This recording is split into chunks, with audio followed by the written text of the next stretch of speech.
Hi everyone, this is Fomafung, your Agile Evangelist, and welcome back to my channel. In today's video, we will be talking about how to follow up on action items as a Scrum Master or an Agile Coach.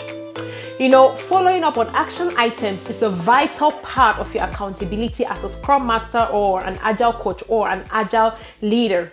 Do you know why? Because that is how the change happens. That is how all these changes for improvement, as you all know, Agile is all about continuous learning and continuous improvement. Agile is all about walking the path as opposed to contemplating on the path. You know, so it is critical for you as a Scrum Master or an Agile Leader to get comfortable on following up on action items, because that is how the change happens. Well, before we dive into the flesh of this topic today, I just want to first of all take this opportunity to give a quick shout out to everyone who has supported this platform. All my subscribers, all those who have been participating, you know, asking questions, sharing, reaching out to me through text, emails, LinkedIn, you know, I don't know how I can thank you. It's been amazing. You know, right now, this is one of the most fun parts of my life. I always look forward to weekends because I know that I am going to connect with you and we all are learning something. We all are growing together. So I just want to say a big thank you. Your support means everything, you know. Just clicking on that subscription button, it simply means that you support our vision, you support the platform, and you support the message. So I don't know how to thank you, but I am grateful. Thank you so very much. Now, if this is your first time here, you are most welcome. Thank you so much for joining. And just so you remain in sync on what we do here on a weekly basis, please turn on that subscription button, turn on the notification bell, and, you know, share, comments, you know, ask questions so that we can all continue to learn and grow together as this one big happy Agile family. Thank you so much. Now, how can you as a Scrum Master, an Agile Coach, an Agile Practitioner follow up on action item in a way that will drive outcome, in a way that will continue to push your agenda for continuous learning, continuous growth, and continuous improvement? I always say this. It is very important for you to always have an approach. As a leader, it is not very advisable for you to walk into any session without having an approach on how you want to handle issues, or just thinking that you will always go with the flow. Most of the time, going with the flow doesn't always turn out really right. So it is very important for you to always have at least one or two approaches that you will have to implement in order to make sure that you're getting results, in order to make sure that you are getting outcome. So how do you go about doing that? Even before I go about start sharing one of my approaches with you, it is also important that you understand how these solution-oriented action items even come about as a Scrum Master, as an Agile Coach, you know, as an Agile Leader. So the way Scrum and Agile is designed, there are so many different avenues that you can generate action items for improvement. Typical avenues would be the retrospective session, sprint planning, backlog refinement session. I mean, even daily Scrum, you know, sprint review, coaching, workshop sessions, and even mentoring. So these are typical avenues that you can use to generate solution-oriented action items. So how then do you go about, you know, generating these action items in a way that will make your team members, your stakeholders feel comfortable, and you as well not feeling like you're micromanaging or you're trying to micromanage your stakeholders or trying to micromanage your team members? How do you go about doing that? So one of my approaches that I've always used and that has always really worked out for me, it's called the commit to action approach. Yes, that's how I call it. It is commit to action approach. So how does this commit to action approach work?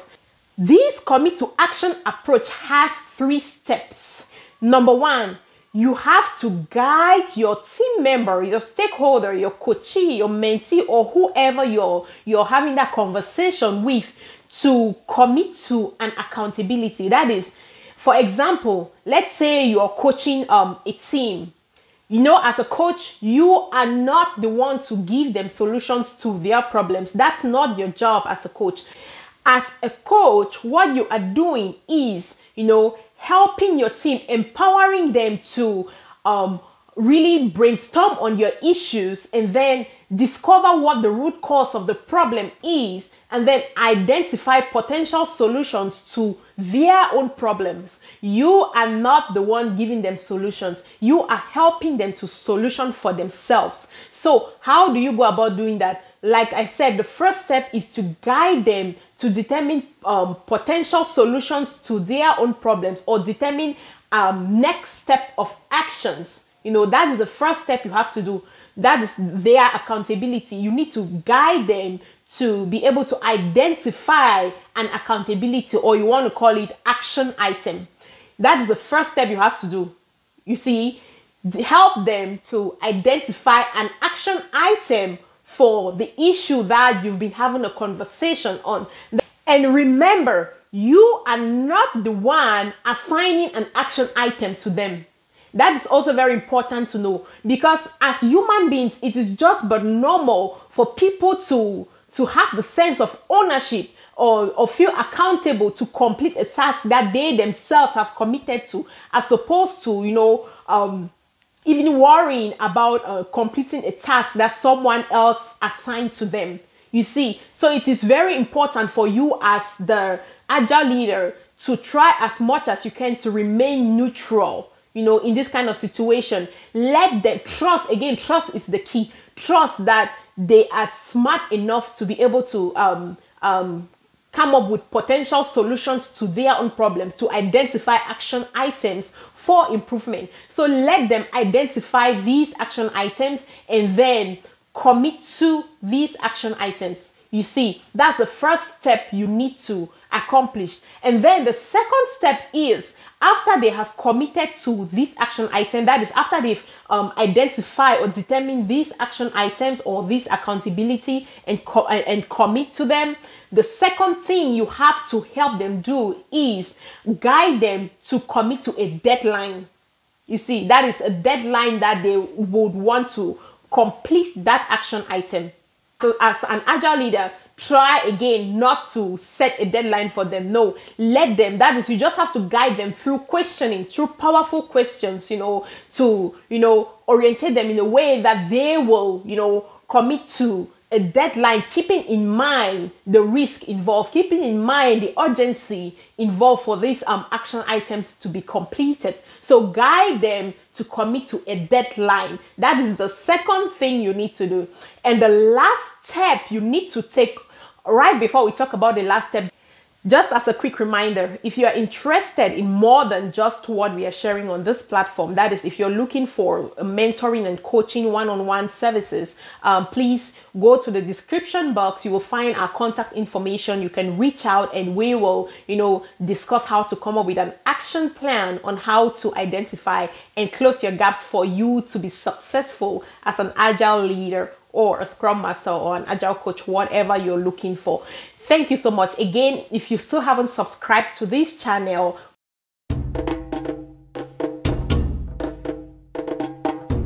please go ahead and turn on the subscription button and turn on the notification bell so that you will remain in sync in what we share here on weekly basis. Also, share with your friends so we all can continue to learn as this one big happy Agile family. Thank you so much. Now, let us go back to what we were talking about. The last step you have to implement in the commit to action approach as you are following up on action item is you as the Agile leader, a Scrum Master, an Agile Coach, an Agile practitioner, you have to commit to a date as well to follow up with them. You see, So it is important. So this step is very important because this is the step that, defines everything, that, make that communication really flow. It's important for you to also commit to a date that you will want to follow up with them on their action item, given the date that they've committed to, that they plan to follow, to complete that action item. So it's not just about you committing to a follow-up date. You also have to determine the time and the place for follow-up, and not just keep it to yourself, assuming that, they will know, or they will think that I will follow up with them. No, it is important for you to communicate. Let you and your team, your stakeholder, your coachee, your mentee be on the same page on what to expect, so that when you reach out to them, they will not feel like you're trying to micromanage them, or they will not feel like you don't trust them, or you yourself, you will not kind of feel uncomfortable doing that. So right there and there, it is important that you discuss with them, communicate with them, tell them, like, go ahead, tell them, be open, tell them that, okay, given the dates that you've provided, you say something like this, for example, given the dates that you've provided to complete your action item, would it be okay if I follow up with you on this? Most of the time they'll hardly ever say no, but it's just important that you all are on the same page, you see. So set that date so that they will be looking forward to that date, and just you setting that date to follow up with them. Normally, human beings tend to always want to, show that they know what they are doing and you can trust them as well. So just you setting that date, time, and place for follow-up, it will also prompt them to make sure that they are following through with their accountability. They are following through with their action item, you see, so that before the date for your follow-up approaches, they will have some information, some new information for you. If for some reason they are not able to do that, they will definitely reach out to you to communicate, to let you know that they are not able to complete this action item for whatever reason, you see. So it is important for you to establish this last step, So let us just as a quick recap again. Number one step is to guide them to identify their solution-oriented action items. Do not assign action items to them. No, unless they ask your opinion, you give your suggestion and let them commit to an action item, you see. But you need to facilitate the process as an agile leader. The second step is guide them to commit to a date to complete their action item. That's the second step you have to do. And then the third step is you as the agile leader have to also commit to a date, time, and place to follow up on these action items. And then not just committing to a date, time, and place, you need to communicate with them at that time. Let them know that you will be following up with them on this date, the time, and place, so that they will, you all will be on the same page, and again, communicate the goal, the reason why you're following up with them, just to find out, if the action item was effective, and if you need to continue looking for more solutions or more ways to improve on your process, your people and interaction, your product, or whatever thing you were discussing about. In summary, as an agile leader, you want to be sure that your sessions are always close-ended. You don't want to leave your sessions open-ended. That is, for example, if you're conducting a retrospective and at the end of the retrospective, there is no commit to action, then the retrospective was pointless. And you don't want to waste people's time. You don't want to waste your own time as well. You want to make sure that you are adding value. That's the whole point. You need to figure out a way to continuously improve, refine your process, refine your people and interaction, refine your product in a way that will continue to increase the value delivered to the customers, the value delivered to the business, the value delivered to your team, the value delivered to yourself as the leader.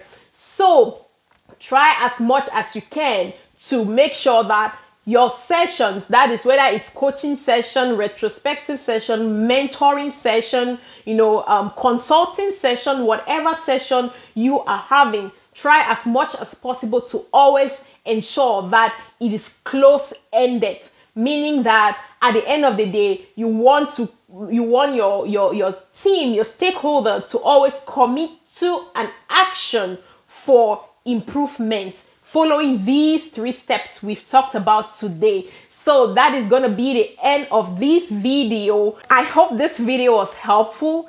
And to Tochi, who actually reached out to me through email to ask me about this question, I just want to say thank you so much. So Tochi is one of my YouTube followers who reached out and asked this question. It is because of you that I am able to talk about this, and others are learning something. Others who may be in the same dilemma are able to learn. I myself, just by putting this material together, I also learned something, you know. So I just want to really appreciate that you reached out and you asked your question. I also highly encourage other people, you know, to use the comment section, especially to always drop your questions, and I will, you know, do my best to, you know, share my experience, and others should also be able to add their thoughts to it. And that is how we all will continue to learn and grow together, expand the Agile space, increase the Agile knowledge, increase and enjoy the Agile way of life.